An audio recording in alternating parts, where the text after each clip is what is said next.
With an increasing number of Nigerians groaning under the worsening state of the economy and the individual ability to access even the most basic necessities for survival being continually restricted, there has been a remarkable uptick in cases of nervous breakdowns and related health concerns. Correspondingly, access to basic health care is also being denied a lot of people as a result of the harsh economic environment.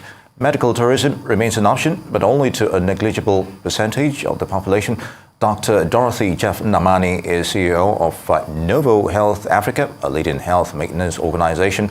She joins us now. It's good to have you with us. Thank you. All right, so if you were going to do an assessment of the current healthcare in Nigeria, how proactive or lack of it currently? Well, the healthcare in Nigeria is quite complex, and it's not easy for people to navigate through the system. And when you look at access to care, before you can say somebody has access to health care, it means that it allows the person to enter into the health ecosystem. The person is also able to get the health care that they need locally within their vicinity. It also has to be affordable, and it has to meet their health care needs. And in Nigeria, we have a lot of barriers to all these things that I've mentioned. When you're talking about access, we have financial barriers to access. In the first place, if I'm thinking of accessing care, I have to be sure that I can pay for that service. Now, if you look at health services, from the time when, medical school, we've always been told that healthcare defies every market principle. Wow. So it's the only market that you go to. You do not know what you're looking for. Yeah. You do not know how much you're going to pay, and you do not even know if you would like what you get. So you need protection to allow you to enter that system. And within insurance, you can enter it. However, insurance alone does not ensure access to healthcare. Because when you get into the system, the next thing is, am I able to find what I am looking for within my locality? And that's where primary healthcare comes in. It means that I need hospitals, at least within the standard WHO specifies is within 15 to 20 minutes walking distance or within 5-kilometer radius. You must have a healthcare that you can access locally. Because if that facility is there, it deals with the local burden of disease. And that's what you want. If I'm living, let's say, near the airport, I'm concerned with respiratory tract infections. If I'm not getting it, I still don't have access. Is it affordable? That's the question you ask, whether you have health insurance or whether you're paying out of pocket.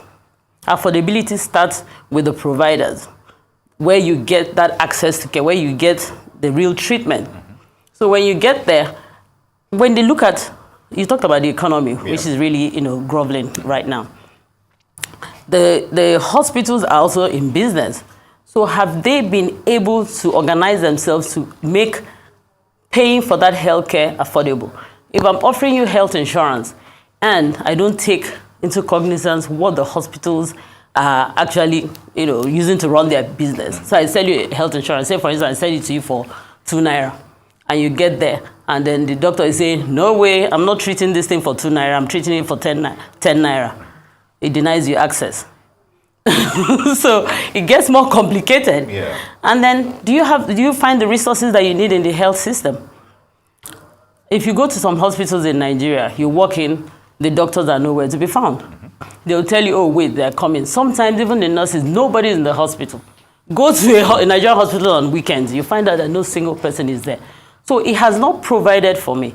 The essence is for us to be able to move from that point of entry to saying, oh yes, I'm satisfied with what I'm getting. So it's a very complex one, and I think that it leaves a lot to be done. We still have a long way. Access to healthcare in Nigeria is really complex. You have to know how to navigate it. You have to know what you're looking for and where you can get it. And that's why you still see many people go and treat malaria in a tertiary institution. They're going to a tertiary institution to treat malaria. These are the things that you can get within your vicinity in a primary healthcare facility if there's one. Okay. All right. You've been highlighting on the complexity of the healthcare system in Nigeria. Well, let's talk about the present problem facing them. People have accused the enemy of always being more in the limelight because of strike actions as against all the things. It's just one perception. Yeah. But we know that because the doctors have actually called off the strike. They did that. But how has that fractured the healthcare system in Nigeria? So much so that we are beginning to see a rise in self-help. People using more over-the-counter remedies as against going to primary healthcare services, because probably some will say it's cheaper, and some will say it is closer, some will say it is more affordable and is more accessible. And you and I know this, the risks that actually are enshrined in probably using a pharmacist who might not be licensed, and also who might not have the requisite knowledge and experience to be able to treat issues before them. Well, the Doctors Association are going on strike is not bad in itself. I mean, industrial action is expected anyway, and they're not the one. They are not the only ones. Frequent. Yeah, that's the concern. Is incessant. It's been happening on and off. So I think that it is time the government gives a concrete solution to this. Whatever it is that they have negotiated should be implemented, because the concern is that they're actually asking for wages that have not been paid. I mean, you're owing doctors. These are the people who, on a daily basis, lay down their lives. You have to take care of them for them to be able to take care of the citizens. In other places, they're asking for pay rise, they're asking for all sorts of things. But they're even asking for arrears that the government is owing them. Everywhere, yes, wages. That is always the reason for strike. But when you are owing, you haven't even paid them. They are talking about the hazard allowance. I remember those days when I was a junior doctor, and we used to work under very terrible conditions. I remember the ECOMOG days when there was no NEPA, we had to use torchlight, and after all of this, I do all of this, and you still owe me? Yes, when two elephants fight, the grass suffers. So the patients are suffering for this. It is the government that can be decisive about this and have a stipulated, something that makes sense in reality with what is happening, so that these doctors are paid. I'm not saying you should pay them more. Let me not say them, us. You don't have to pay all, because I'm part of it. You don't have to pay us what they're being, my colleagues who are outside the country are earning. Or however, pay us in accordance with the realities of the environment. So that's what they are asking. And if that can be done, I'm sure nobody is happy that they keep on going on strike here and there. They just called off one, and it's a 2-week suspension, meaning that we are actually looking towards another strike if government does not meet their needs. So to the second part of the question, which it has actually opened up another industry whereby self-help is being utilized right now, over-the-counter access to medications and healthcare is now on the rise. Well, yes. I mean, if over-the-counter drugs are the ones that are not prescription drugs, there's also still nothing wrong with that. All over the world, we're talking about democratization of healthcare. I want you to have your healthcare in your pocket.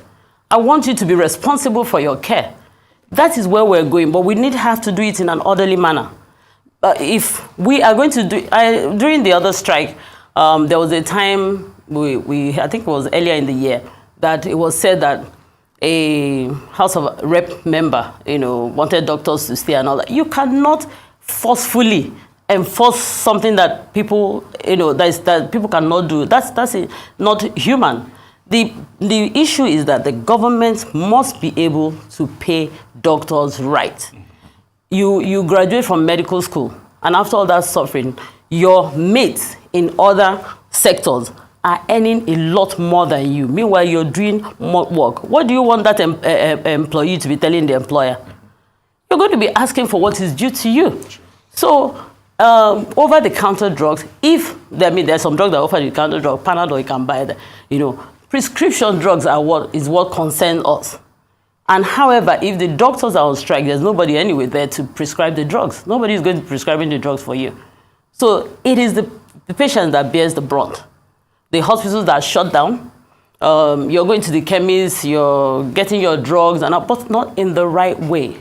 Not in the right way. There's a call to democratize healthcare, to empower patients, to empower people to be able to treat, to be responsible for their own health, not just to go in and out of the hospital. We want to take healthcare outside medical settings. We want to expand the reach of people. That's why you also have telehealth, virtual health, and all of that, to expand the reach and make sure that more people are covered, more people are pulled into that ecosystem, and they have the knowledge and awareness to be able to maintain their health. Because nobody can take care of yourself more than you can.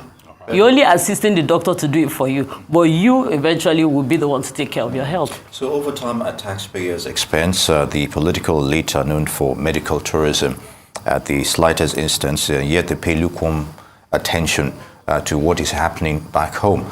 And sometimes when they actually go there, they find out that most of those that are actually attending to them are Nigerian doctors. Exactly. So when you have that kind of scenario, what message are they sending, to the populace who voted them into power in the first place? And is it a bleak, future when it comes to healthcare? Briefly, please. Not necessarily. I mean, and when you say briefly, nothing about healthcare in this country is brief, I tell you. But what you've just mentioned is between medical tourism and between, the massive migration, of health. And unfortunately, it depends on how you're looking at it. None of them is ever going to stop. And they're not bad in itself. For medical tourism, it's a good thing for people to go out and access care, right? In a way that the country does not have to pay a price for it. Okay. Now, medical tourism can be inbound or outbound. What we're suffering in Nigeria is because we don't have inbound medical tourism, all we have is outbound. Yeah. So there's capital flights, people are going out. At our expense. At our expense. So we're not gaining there. Now, when it comes to migration, it's going to be on the rise. There's so many things happening in the health sector that with everything that happens, every development, every new equipment and all of that, there is a need for a medical personnel. So it's going to actually increase this migration. But the concern is that for Nigerians, they go out and never come back. And they're going in droves. You have Americans who go to Cuba and the rest of them to get trained, maybe faster or whatever is their interest. So there's really nothing wrong with both of them. It is the way the Nigerian healthcare professionals are living. By the way, in 2010, there was an adoption by WHO, which is, they call it the Code of Practice for recruitment of international healthcare personnel, right? However, it's not enforceable. It's just based on moral guidelines. All right, as we try to wrap it up quickly, COVID-19 actually exposed the flaws in the healthcare system. And they actually also highlighted it to the major stakeholders within the system and also to the authorities. Yeah. Do you think they've heeded and they've tried to plug those loopholes that were noticed and that were actually visible during the height of the pandemic? Not at all, if I could say that. Okay. Because till now, the Nigerian government is still not able to meet its budget allocation on health. Since 2001, when they had the Abuja Declaration. So the healthcare industry is still suffering. And now when it has also the responsibility to establish laws, guidelines, and standards for health. Meanwhile, when we have those policies, implementation is always a problem.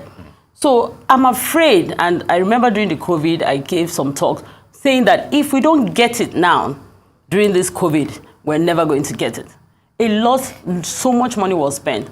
However, we do not see any visible change.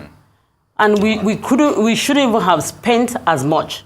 We need to concentrate on Nigeria, on integrated healthcare. All right. I can tell you what I need as somebody in a community. Every community can tell you what their healthcare needs are. We must not be seen playing to the gallery with donor organization. And that's what's happening because so many people are bringing money, and we'll see ourselves having programs that do not concern us. So when these donor organizations live with their programs, we're back to square one. All right, on that note, Dr. Dorothy Nnamani, CEO Novo Health Africa, many thanks for your time on the show. It's good to have you with us. It was a pleasure. Thank you.